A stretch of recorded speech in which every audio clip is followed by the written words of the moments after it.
hemos ya desarrollado la programación que se nos indicó por parte pues, de la dirección académica, porque yo sí cumplo mi programación, sí, sí, sí, porque yo no me invento temas del aire, no, no, no, no. Ya hemos hecho pues el repaso de todo lo que viene a ser el aspecto de la literatura regional.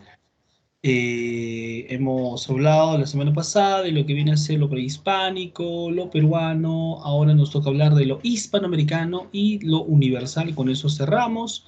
Y te voy a mandar cuchumil de preguntas para que tú lo puedas resolver, ¿no? Con calma, con paciencia, lo puedes analizar y lo resuelvas y lo hagas.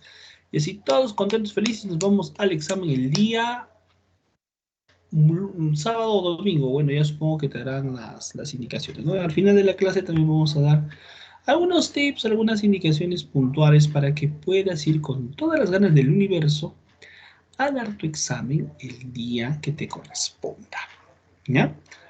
Muy bien, vamos a empezar entonces, mis niños, mis niñas, mis guaguas, mis bebés, los bebotes.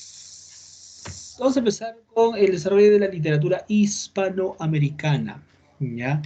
La literatura hispanoamericana. No te vas a olvidar que... ya, pero...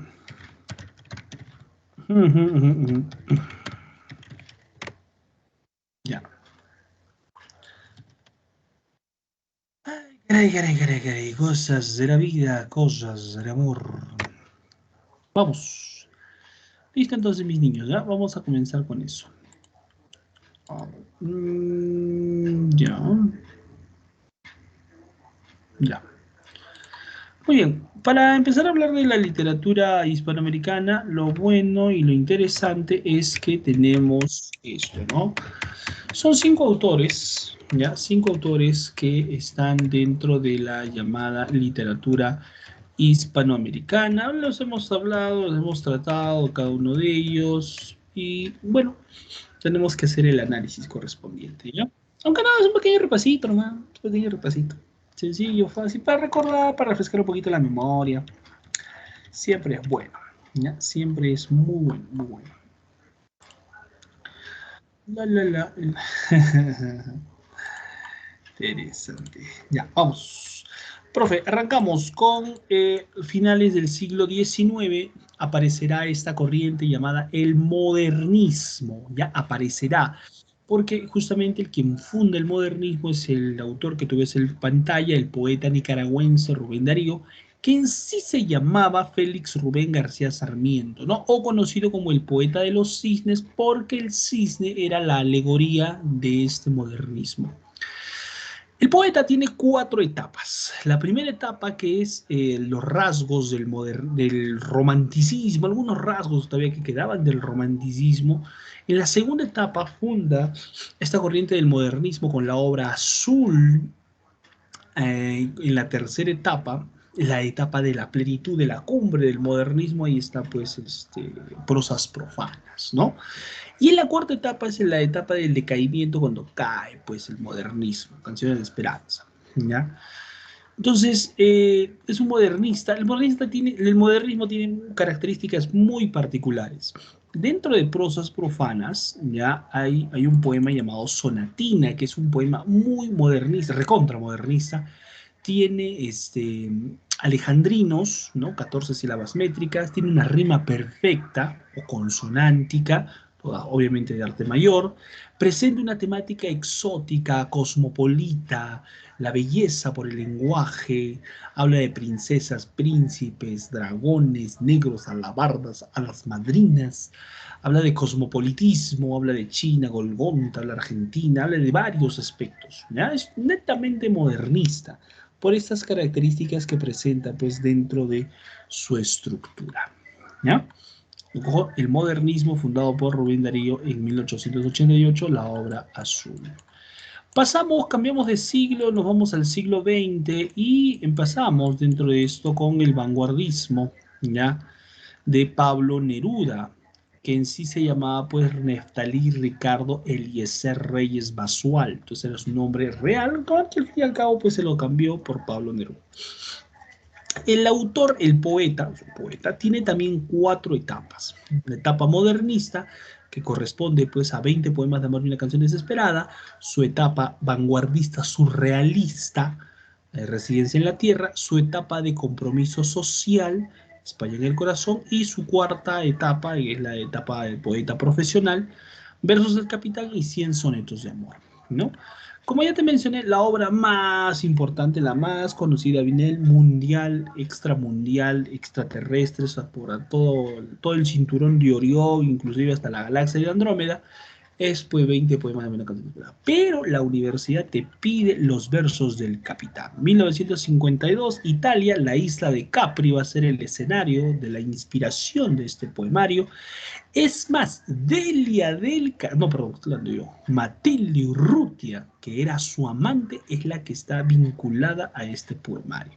Habla del amor, de la furia, del deseo, de odas y germinaciones, de un poema de bodas y un poema de despedida. ¿Ya? Dentro de este poemario está La Reina, uno de los poemas más bonitos, que habla del romance que describe la admiración, ¿no? Yo te he nombrado reina, hay más altas que tú, hay más bellas que tú, habrá más delgadas que tú, pero tú eres la reina, le dice, ¿ya? Los versos del Capitán Neruda. Recuerda que primero se publicó de forma anónima y tiempo después recién Neruda asume la autoría de este poemario. Después de irnos del vanguardismo, mira, seguimos avanzando en la línea del tiempo, y vámonos a dónde vamos al existencialismo de Ernesto Sábato Ferrari. El existencialismo tiene tendencia filosófica que habla de la existencia, se cuestiona, se pregunta sobre la existencia del hombre.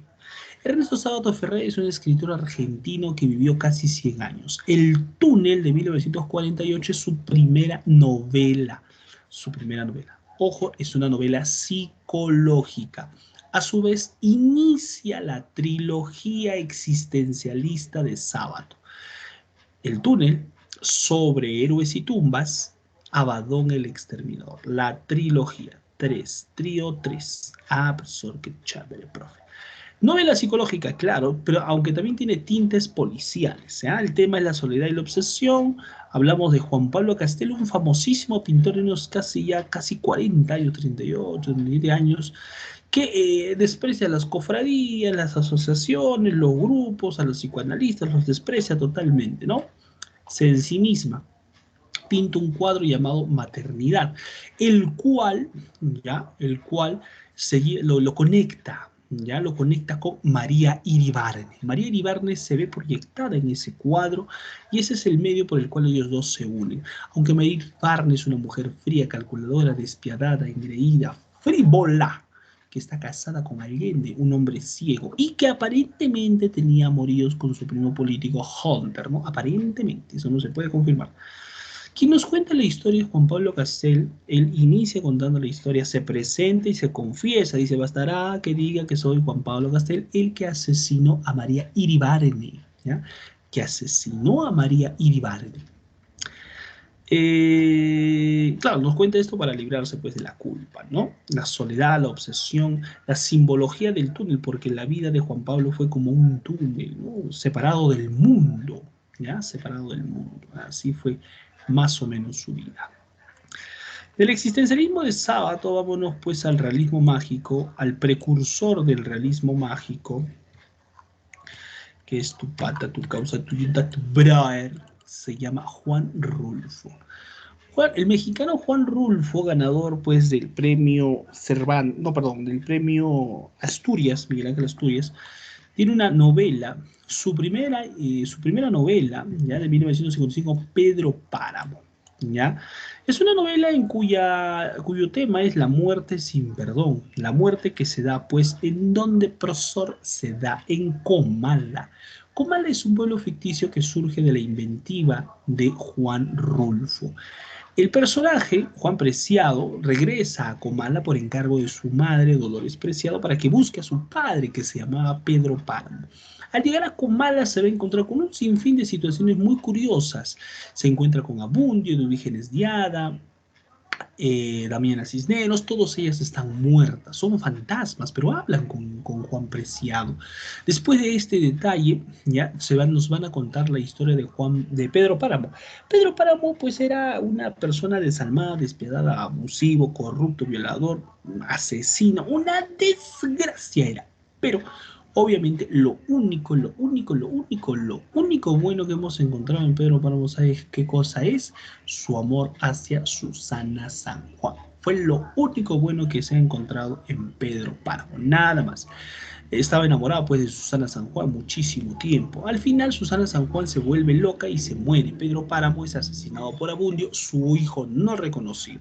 También se muere. O sea, en total todos se mueren en esta ciudad, ¿ya? Y nos siguen contando, a pesar de que están muertos, nos cuentan la historia. Forma parte del realismo mágico. Narrador protagonista, omnisciente también. ¿Ya? Protagonista porque empieza a narrar la historia aquí en Juan Preciado. Omnisciente porque después se nos da una visión general de todo. ¿Ya? Realismo mágico, máximo exponente, Gabriel García Márquez. Crónica de una muerte anunciada. Ya es el máximo exponente del realismo mágico. En Crónica de una muerte anunciada, en esta novela, profesor, novela, en esta no, digamos, ya, en esta novela nosotros vamos a encontrar pues lo siguiente, ¿ya? Aquí nosotros vemos, ¿ya? Aquí nosotros vamos a ver, ¿qué vamos a ver, profesor? Vamos a ver que fue una novela basada en hechos reales, ya 1981, una novela de corte periodístico, en donde el tema es la venganza, se da la venganza contra Santiago Nazar. Santiago Nazar, o Nazar, como quieras, se levantó pues un buen día, así a las 5:30 de la mañana, a recibir al obispo.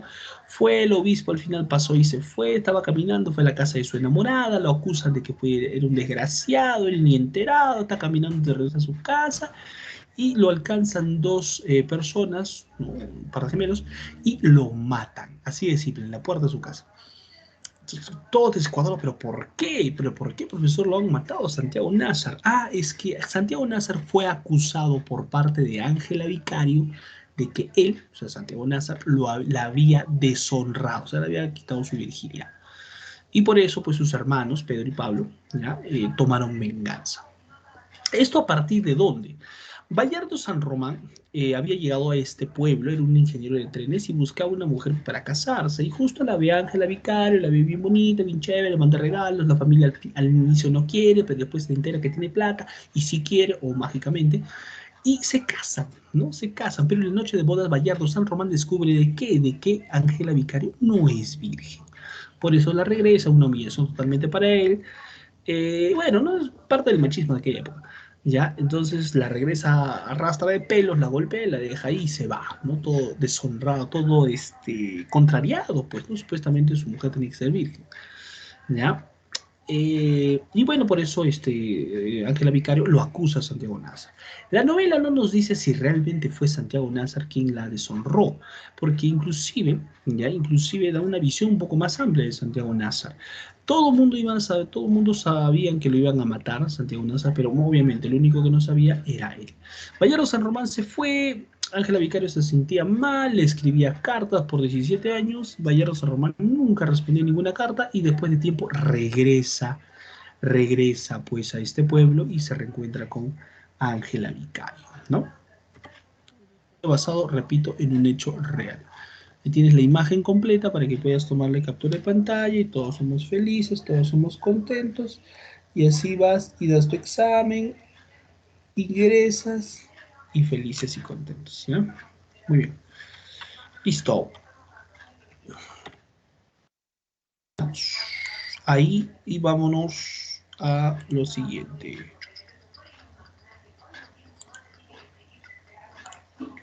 Cerramos con la literatura universal.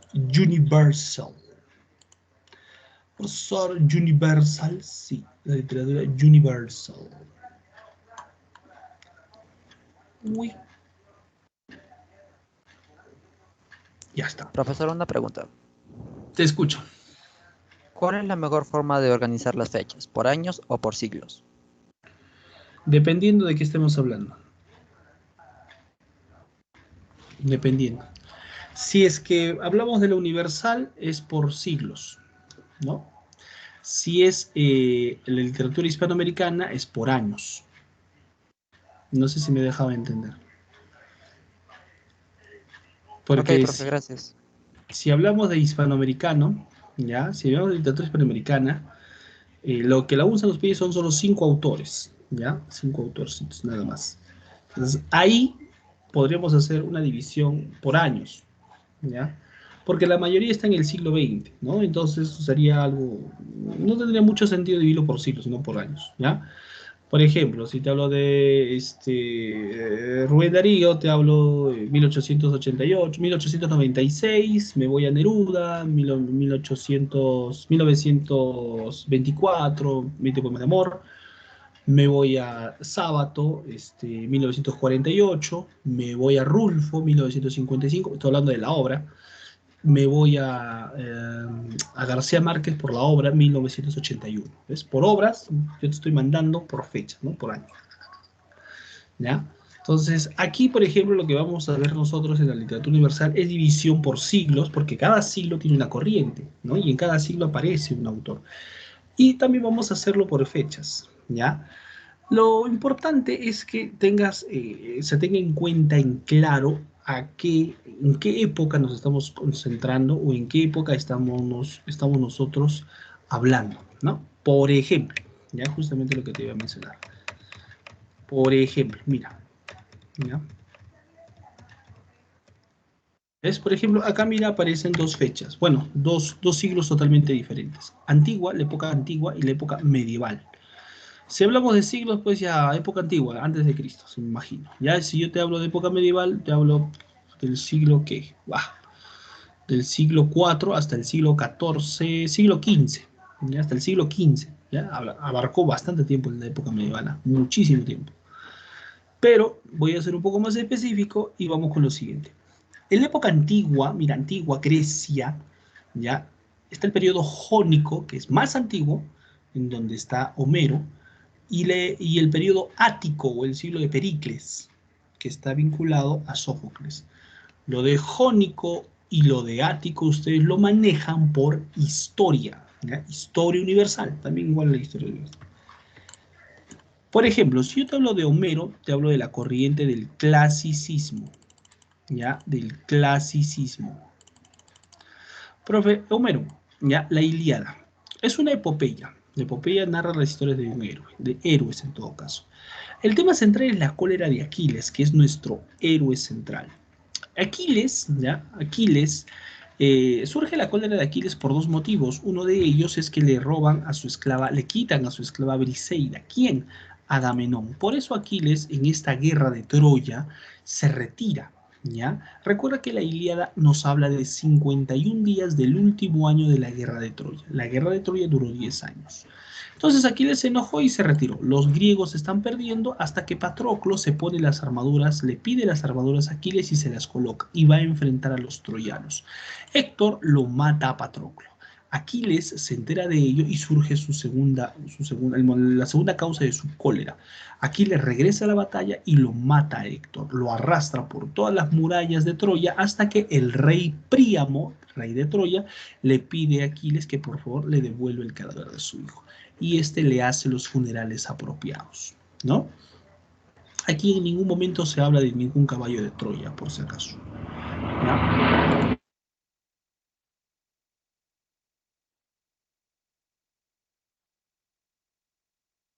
Muy bien, la Ilíada está dividida en 4 cantos o rapsodias, ¿ya? 4 cantos o rapsodias, 4 cantos o rapsodias. ¿Qué más? Nada más. Ya lo central de la Ilíada, ¿ya? Homerón significa el que no ve. Recuerda que el nombre real de Homero era Melesígenes, era su nombre en sí. Cuando pasamos al periodo ático, ¿ya? Al periodo ático, hablamos pues de Sófocles. Sófocles es el mejor de los trágicos, ¿ya? El que le ganó a Esquilo. Sófocles le gana a Esquilo, al padre de la tragedia griega, ¿ya? Edipo Rey es su máxima obra, tiene otras, pero esta es la máxima obra, que está basada en el mito de Edipo, ¿ya? No sería el primero que habla de Edipo, sería el segundo que habla de Edipo. Entonces, pero obviamente este es el más famoso. ¿Ya? Es una tragedia, tragedia muerte, el destino del hombre, ¿no? Es básicamente el destino de Edipo. Edipo es un rey, Edipo es rey de Tebas, y está preocupado porque hay una peste. Su cuñado Creonte regresa del oráculo de Delfos y le dice que había una impuridad frente a la muerte del anterior rey, Layo. Edipo quiere buscar respuestas y va donde Tiresias, el profeta ciego, y le dice, Tiresias, ayúdame, y Tiresias le dice, sabes que hermanito, todo ocupado, ¿no? Y Edipo le dice, eres un maldito ciego. Y entonces Tiresias voltea, lo ve, ¿ya? Bueno, o finge verlo, y le dice, yo soy ciego, le dice, está bien, pero tú tienes ojos y no ves en la desgracia en la cual te encuentras. Edipo va a su casa, o regresa al palacio en todo caso, y le dice pues a Yocasta, le dice, oye, que era su esposa, oye, Yocasta, tú me has dicho, no le hagas caso, le dice.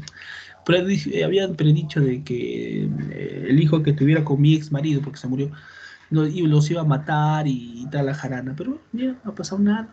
Entonces Edipo sigue buscando información, manda a llamar al pastor, al siervo, el pastor que trabajaba para Layo, llega un mensajero de Corinto y le dice que el rey Pólibo ha muerto, pero que él creía que era su padre, pero no era su padre. En fin, se da un sinfín de desamarres de la verdad hasta que la que empieza y entiende y confabula todo es Yocasta. Y Yocasta se acaba de dar cuenta de que está casado con su propio hijo y ha tenido 4 hijos con él. Algo terrible para Yocasta, se ahorca.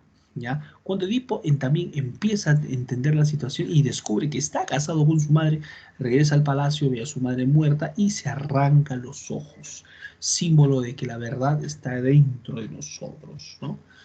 Y al final, pues, se autodestierra porque ese era el castigo, ¿no? Se autodestierra con su hija Antígona y se van de Tebas, ¿ya? Tebas Solar. Pasamos de la época antigua, nos vamos a la época medieval, profesor. La medieval, sí, la medieval, recuerda donde todo gira en torno a Dios. Hay una corriente llamada, oh, adivina qué, el medievalismo. Oh, qué original, profe. Dentro del medievalismo está El Cantar del Mío Cid, es una obra anónima, es una de las pocas obras que se conservan casi intactas en lo que viene a ser pues España.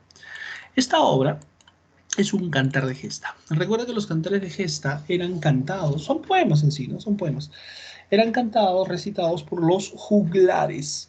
El juglar era como un artista, poeta, callejero, ambulante, que iba de lugar en lugar, contando, narrando estas historias por comida, por dinero o simplemente pues por algún otro bien, ¿ya?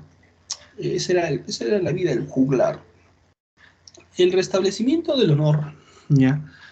El restablecimiento del honor viene a ser, ¿qué cosa? Viene a ser el tema central de esta obra, porque el honor era uno de los aspectos fundamentales en esta época.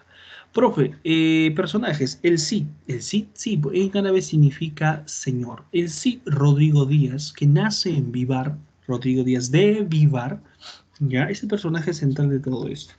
Él sirve al rey Alfonso VI, rey de Castilla. Intervienen también los infantes de Carrión, que vamos a hablar de ellos un poquito. ¿El Cid qué es? ¿Es un campesino? ¿Qué es? No, el Cid es un infanzón. Ojo, recuerda esto, es un infanzón. ¿Qué significa infanzón, profesor? Es un noble de clase baja, pero noble al fin. ¿Ya? Es un noble, significa que tiene noble, tiene tierras, tiene vasallos, ¿no? A su cargo. Son 3 cantares, te dice, ¿no? Son los 3 cantares, el destierro, las bodas y la afrenta, digamos, son los 3 cantares. El primer cantar es el destierro del Cid. El rey Alfonso VI lo bota de sus territorios porque le habían dicho que el Cid le estaba robando los impuestos. El Cid, lejos de enojarse con el rey, porque obviamente no era falso lo que le decía, decide recuperar la gracia de su rey. El Cid se va con todos. Bueno, eso es una humillación que lo destierren, ¿no? O sea, con su esposa, sus 2 hijas y todos sus vasallos. ¿Ya? Entonces, ¿qué hace? Dice, ya sabes que voy a recuperar la gracia del rey, pero ¿sabes cómo? Luchando, peleando. Voy a conquistar, voy a derrotar a los reyes moros que se ubicaban en la zona baja de la península ibérica. Porque en la zona alta se encontraban pues los reyes, los reinos de España, ¿no? España, Castilla, etcétera, ¿ya? pero abajo estaban los moros, ¿ya? Los moros que habían invadido la península ibérica. Entonces él va a combate, pelea, los derrota, ¿no? Gana la espada colada, gana la espada tisana, gana todo, ¿ya? Eso por 5 años. Y en el segundo cantar, ¿ya? El Cid pues está peleando, llega a Valencia, se establece en Valencia, ¿ya? Y manda pues a su amigo Álvar Fáñez y le dice, oye Álvar, dile pues al rey que esté peleando, le estoy mandando regalos y esta no me perdona. Ya le dice, va, y el rey lo alcanza al Cid en Valencia, y en Valencia lo perdona, a orillas del río Tajo. El Cid ha acarreado fortuna, plata tiene como cancha, ¿ya? Pero, ¿qué sucede? Sucede pues que aparecen los infantes de Carrión, ¿ya? Los infantes. Y estos infantes de Carrión, ¿ya? Estos infantes de Carrión, se dan cuenta porque el Cid tiene 2 hijas, ¿no? Entonces el Cid tiene 2 hijas y el Cid tiene platita. Ah, ya, acá me quedo, dice. Y le sugieren al rey y el rey pues ordena que se casen, ¿no? El Cid no puede hacer nada porque es mandato del rey. Pero el Cid sabía que esto no olía bien, no tenía buena trama. En el tercer cantar, la afrenta de Corpes, el Cid pone a prueba el honor, la valentía de los infantes de Carrión, cosa que queda por los suelos. Los infantes de Carrión quedan humillados. ¿Qué hacen? Deciden vengarse. Me voy a vengar del Cid. ¿Qué voy a hacer? Como yo estoy casado con su hija, me la voy a llevar y la voy a hacer añicos, ¿no? Entonces, si se la llevan al Robledal de Corpes, ¿no? Las amarran, las azotan, abusan de ellas y las dan por muertas y se van. Entonces el Cid las rescata y se entera de esto, de esta mancillada de honor y va donde el rey le dice, ¿cómo es posible, mi rey, que mis hijas de estos desgraciados? ¿Qué hace el rey? Le concede esta posibilidad para restablecer o retomar su honor, ¿ya? Se enfrentan los guerreros del Cid los infantes de Carrión. Ganan los guerreros del Cid, los infantes de Carrión quedan humillados, se van y quedan disueltas las bodas de las hijas del Cid. Pero las hijas del Cid se vuelven a casar con el infante de Navarra y el infante de Aragón. Y así todos felices. Pregunta, profe, ¿el Cid quería ser rey, algo así? No quería hacer nada, él solamente quería buscar su honor, nada más. Avanza la historia y vámonos al Renacimiento, ya pasaremos de ahí por la época moderna y hablaremos de lo siguiente, ¿ya? Muy bien, tenemos tiempo, antes que se nos vaya. Mira, el Renacimiento, ya alejamos de nuestra mente en de la época medieval, alejamos de nuestra mente la idea de Dios, o sea, chao Dios, ¿ya? Profesor, hablamos del pensamiento antropocentrista, entonces todo gira en torno al hombre, profesor. ¿Y se da qué cosa? El inicio de qué? El inicio de el siglo de oro español, siglo XVI, ¿ya? El Lazarillo de Tormes, esta novela picaresca, es la que inaugura esta etapa del siglo de oro español. La vida del Lazarillo de Tormes, es anónima por si acaso, la vida del Lazarillo de Tormes de sus aventuras y adversidades, ¿no? 1554. Narrativo, es una novela picaresca. ¿Por qué es picaresca? Porque el personaje central al inicio es un pícaro, ¿no? Un pícaro es un muchacho palomilla, casi delincuente, ¿ya? Entonces, él nace pues en la pobreza, el tema de la pobreza, y la búsqueda del honor, porque a lo largo del tiempo él también va a aprender que no todo va a ser pues, picardía, robar, mendigar, no, sino que hay que cambiar. Entonces, todo eso, ¿ya? Lázaro, el ciego, el clérigo, el escudero, narrador protagonista, porque quien nos cuenta la historia es el mismo Lázaro, pues solo que ya está grande, ya es un adulto, ya consiguió lo que cierta estabilidad y le está mandando esta noticia a alguien, ¿no? A alguien les va a contar toda esta historia. Son 7 tratados. Recuerda que Lázaro era un muchacho pobre, ¿no? Nace a orillas del río Tormes, ¿no? Por eso es el río Tormes. Su padre era un ladrón, muere, su madre se casa con un negro, tiene un hermanito, pero no tiene dinero para mantenerlo a Lázaro, por eso se lo entrega, la madre de Lázaro se lo entrega a un cieguito, le dice, señor, le puede ayudar. De ahí viene pues el término lazarillo, ¿no? El que ayuda al cieguito. El ciego a su vez también lo va a entrenar, lo va a adiestrar en la picardía, ¿ya? Él es el que le enseña la picardía. La anécdota de la jarra de vino, la anécdota de las uvas, la anécdota de la longaniza o el chorizo, como quieras, ¿ya? Muy bien. Entonces, es así como se da esta situación, ¿ya? Es así como se presenta esta situación. Al final, Lázaro lo deja, ¿ya? Ya, lo deja. Y se va con el clérigo, ya se va con el clérigo. El clérigo, profesor, sí, con el clérigo avaro. Lo mataba de hambre a Lázaro, pobrecito. Ya entonces Lázaro le roba las llaves, ya abre el baúl y se come todo lo que había y le echa la culpa a los ratones. Al final el clérigo lo descubre y lo bota. Pobrecito Lázaro. Vámonos al escudero. Cuando llega con el escudero, oh, todos dicen, oh, qué chévere, profesor, qué bonito. Sí, sí, sí, sí, sí, sí, sí, sí, qué chévere. El escudero tiene plata, sí, sí, sí, sí. Pero no, pues el hombre está mamicio que el chavo del 8. Ya no tiene dónde caerse, tener y toda esa jaranda. ¿Ya? Bueno, y Lázaro mendiga y con lo que recibe de su mendicidad, pues les alcanza para comer a ambos, ¿no? De los tres, el más, así, más chévere, más bacán, es el escudero. Aunque no tiene dinero, pero lo trata bien, pues al hombre. De ahí Lázaro tiene otros amos, pues, en total son 9 amos, ¿ya? Porque después del escudero está el fraile promiscuo, está el buldero estafador, está el maestro pintor de panderos que representa la España clásica, está el capellán abusivo explotador, está el alguacil con su trabajo demasiado peligroso que lo van a matar, y está el arcipreste de San Salvador, que tiene una relación con su criada, ¿no? Y lo obliga a Lázaro a casarse con su criada para que no diga nada a los del pueblo. Pero a pesar de todo eso, sigue habiendo encontrones entre el arcipreste y su criada, ¿no? Entre el arcipreste y su criada, a pesar de que está casada, ¿no? Y Lázaro le reclama y ella se pone a hacer su teatro de lloriqueo, que etcétera. Y el Lázaro dice, ya, ya está bien, ya nunca más te voy a hablar de eso, ¿no? Y bueno, Lázaro sigue porque todo el pueblo le dice y le cuenta de que sí, pues sigue en verdad entre su esposa y el arcipreste, pero él hace oídos sordos para vivir supuestamente feliz, ¿no? Porque tiene todo, tiene trabajo, tiene mujer, tiene casa, pero bueno, habrá que hacer sacrificios, dice Lázaro, ¿no? Muy bien. Mira, del Renacimiento vámonos a la época moderna, moderna, moderna, moderna. Ah, ya, profe. Siglo XVII. Surge el barroco. Ya lo contrario al Renacimiento. El barroco. Porque hay que darle cosas bien bonitas a la literatura. Algo hermoso, pomposo, detallante, dice. Surge el barroco y la plenitud del siglo de oro español. ¿Ya? La plenitud del siglo de oro. ¿Por qué decimos plenitud del siglo de oro español, profe? Por la siguiente razón.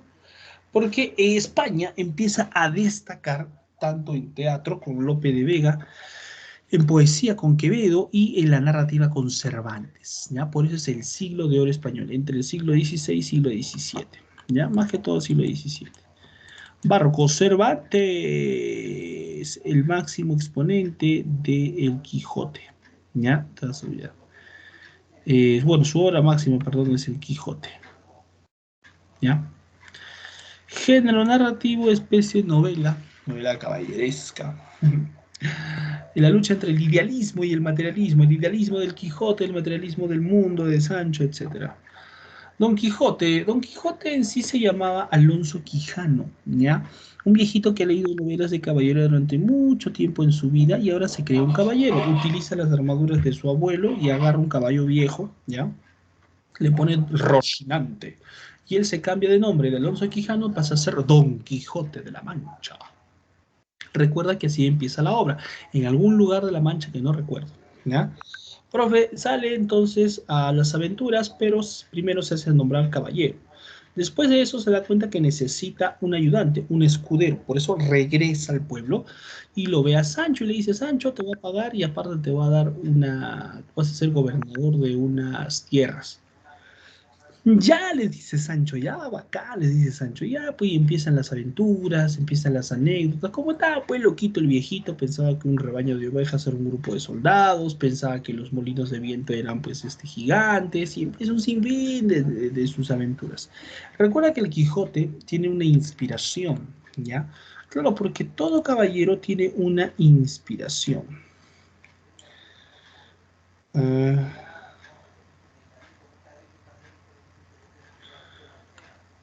ah, ¿ya? Espera, espera, espera. Ya. Lo, lo, lo. Lo, lo, lo, lo.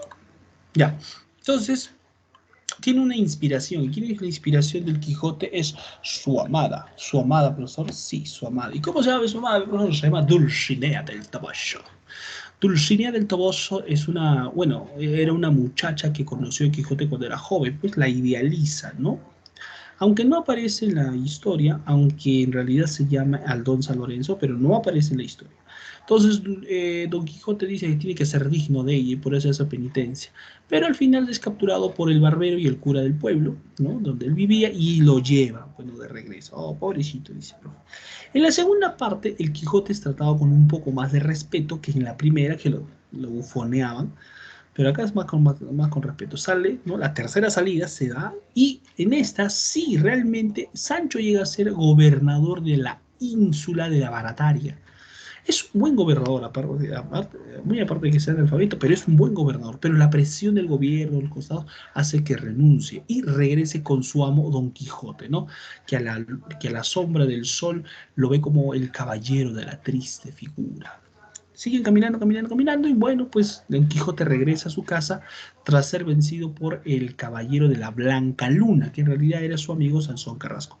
Regresa a la casa, recupera pues la lucidez, se hace cargo de su hacienda, le paga su ama de llaves, le da la herencia totalmente a su sobrina y ya, pues, le paga también a Sancho, ¿no?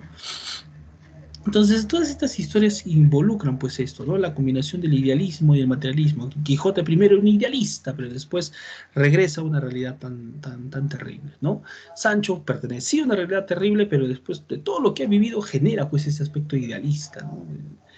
De surgir. Vamos con lo siguiente, ya casi llegando a la parte final, ¿ya? Casi llegando a la parte final. Listo. En la época moderna, en lo barroco seguimos, pero ahora con Lope de Vega, que está relacionado al teatro. Oh, mis palitas. Está relacionado al teatro. ¿Ya? Mira. La moderna, siglo XVII, barroco, plenitud del siglo del español, Lope de Vega. ¿Qué cosa ha escrito? Una obra de teatro. Dramático drama. ¿Cuál es el tema de esta obra de teatro? La justicia popular en el. Perdón, la justicia popular y el honor del pueblo, ¿no? Se da pues el abuso del comendador Gómez, al final el pueblo se levanta, cansado del abuso de Fernán Gómez, y lo mata. El rey, ya, Fernando de Aragón e Isabel de Castilla, ya, los toma como un punto referencial, ¿no? Ellos deciden, ya, está oliendo esto, pechito.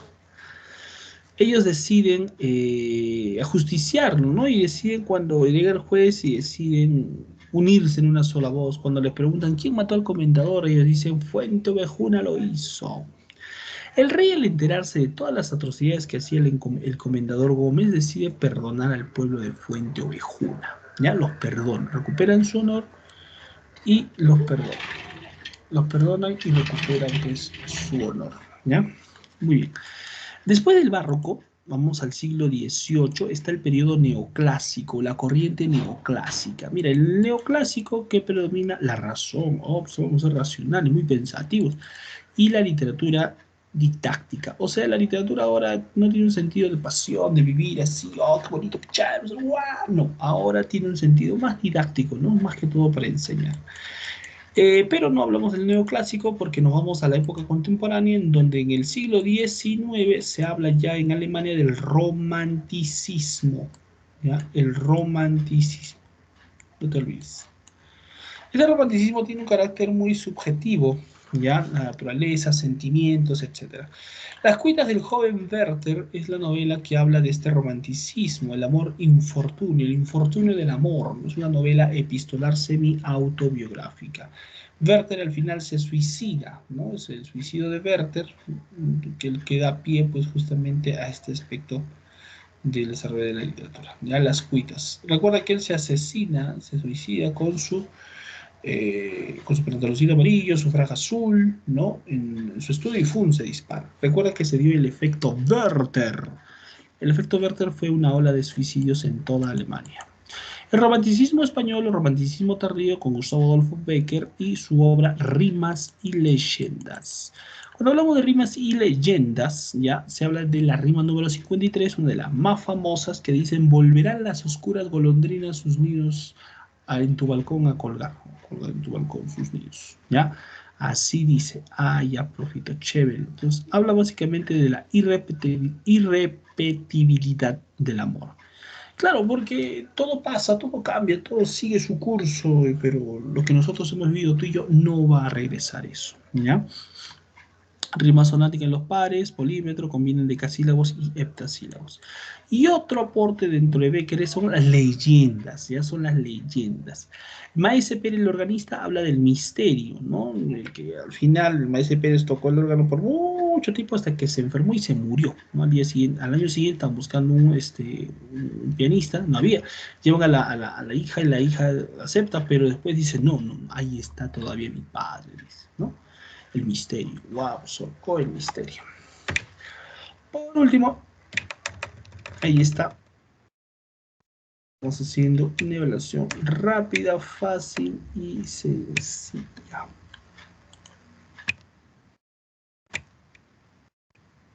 Ya, perfecto.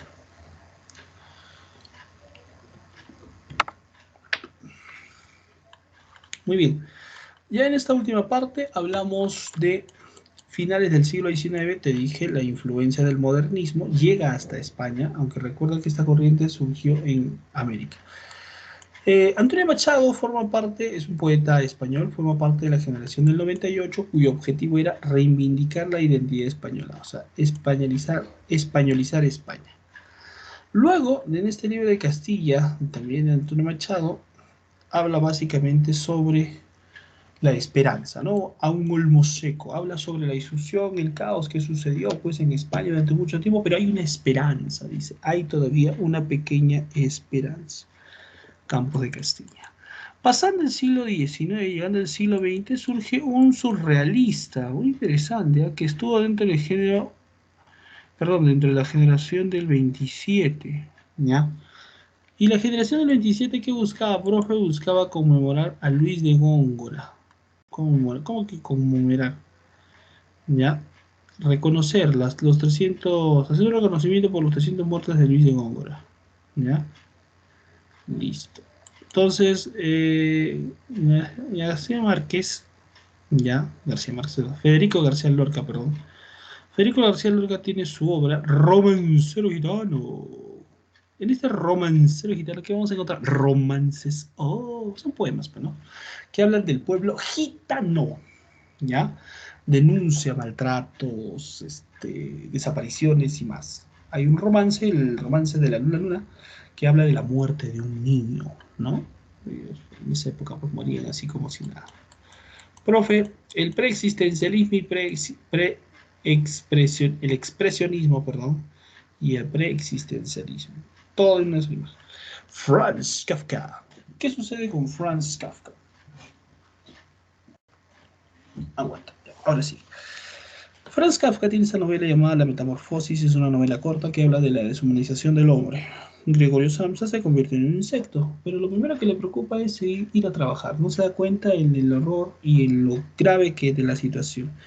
Después, capítulos más allá, recién tomará conciencia de eso. Ya su hermana Greta le va a ayudar los primeros tiempos, pero después ya no.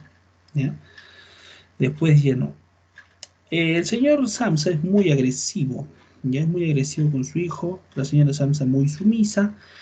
Bueno, así era la vida, hasta que un día Gregorio decide dejarse morir, decide dejarse morir y lo botan a un tacho de basura. Profe, pero ¿cómo lo van a botar a un tacho de basura si es un ser humano?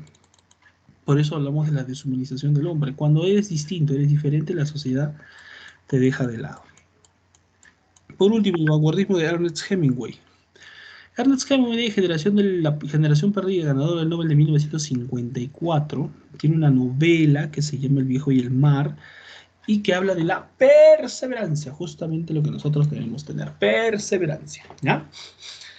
Santiago es el personaje central porque durante 84 días no ha pescado absolutamente nada. Su compañero, pues, bueno, que ayudaba a Manolín, pues se va porque sus padres no quieren que esté con él. Y después de 84 días pesca un grandazo, pues un pez espada enorme, con el cual lucha 3 días, ¿no? Y al tercer día, full, recién lo mata. Se lo está llevando, pues el viejito en su bote, todo feliz, y lo persiguen 5 tiburones y lucha con todos los tiburones. Los tiburones despedazan al pescado. Una desgracia al pez, una desgracia, ¿no? Entonces al final llega pues a la playa el viejito y deja pues botado el esqueleto y se va pues a descansar, a dormir. Mucho tiempo ha estado pues sin dormir. Y al día siguiente pues se despiertan todos los turistas admirados. Wow, mira semejante pescadote, wow, sí. Y todos los del pueblo que al inicio despreciaban al viejito porque ya era viejo y no podía pescar, ahora lo reconocen y lo respetan. Y dicen, oh, bueno, viejito Santiago, guau, chapa. ¿No? Y justamente pues habla de eso, narrador es omnisciente. Habla de lo que viene a ser la perseverancia. No te olvides, te he mandado pregunta de examen de admisión, ¿ya? Pregunta de examen de admisión. ¿Qué más? Nada más. Muy bien. Entonces, hemos hecho el resumen completo de todo lo que viene a ser pues esta parte de la poderosa literatura, ¿ya? Bueno, antes de terminar, vamos a detener la grabación, ¿ya?